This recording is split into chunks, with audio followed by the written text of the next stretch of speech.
2:30 மணிக்கு அங்கேருந்து கிளம்பி தஞ்சாவூர் பெரிய கோயிலை நோக்கி போனோம். தஞ்சை பெரிய கோயில் கிட்ட வந்ததுமே ஈவினிங் எல்லாருமே காஃபி பிரேக் எடுத்தோம். நான் ஒரு மைலோ குடிச்சேன். பாருங்க, தஞ்சை பெரிய கோயில் கிட்ட வந்தாச்சு. இங்க பெரிய கோயிலோட அகழிய சுத்தம் பண்ற வேலை நடந்துட்டு இருக்கு.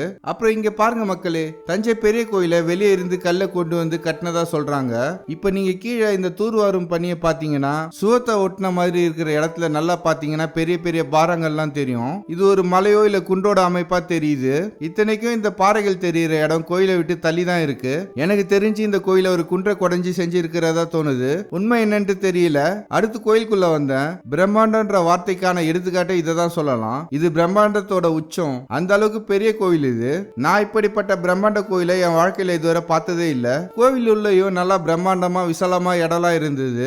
அங்க சிறிது நேரம் இருந்துட்டு போட்டோஸ்லாம் எடுத்தோம். அப்புறம் அங்க எந்த சாமியை கும்பிட்டோம். இந்த கோயில் கோபுரம் அப்புறம் விமானத்துல இருக்கிற சிற்பங்கள்லாம் ரொம்ப பிரம்மாண்டமா இருக்கு. இப்ப நீங்க பாக்குறது துவார பாலகர்களோட சிலை.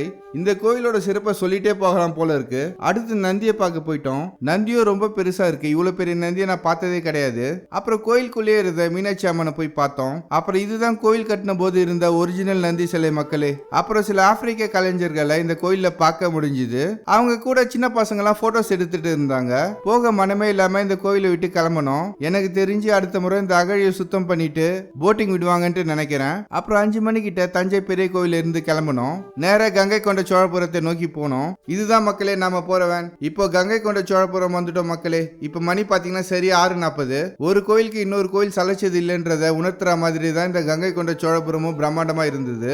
கோயிலோட நுழைவு கோபுரத்தை பிரிச்சு எடுத்துட்டு போயிருக்காங்க. இது எல்லாத்துக்கும் காரணம் அந்நிய படையெடுப்புகள் தான். ஈவினிங் அந்த லைட்டோட பாக்குறதுக்கு நம்ம கங்கை கொண்ட சோழபுரம் வேற மாதிரி இருந்தது. நான் ஒரு வாட்டி கொரோனா டைம்ல இங்க வந்திருக்கேன். அப்ப கோயிலை லாக் பண்ணி வச்சிருந்தாங்க.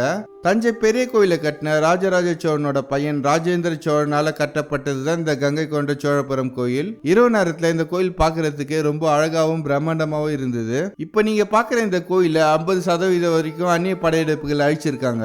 மீதம் இருக்கிற 50% தான் இப்ப நீங்க பாக்குறீங்க. அப்புறம் இந்த சிங்க கிணறு பார்க்கவே அருமையா இருந்தது. சிங்கத்துக்கும் கிணத்துக்கும் இடையில இருக்கிற இடத்துல சில்லறை சதுர விட்டு இருந்தாங்க.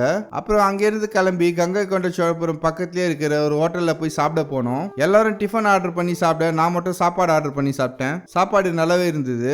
ஃபேமிலியா ஹோட்டல்ல ரொம்ப நாளுக்கு அப்புறம் சாப்பிடுறோம். ஃபைனலா ஒரு காஃபியை குடிச்சு முடிச்சிட்டு வேன்ல கிளம்பி வீட்டுக்கு வந்தோம். அவ்வளவுதான் நண்பர்களே. அடுத்த பதிவுல திரும்பவும் சந்திக்கிறேன். அதுவரை சிரிச்சுட்டே இருங்க, சந்தோஷமா இருங்க.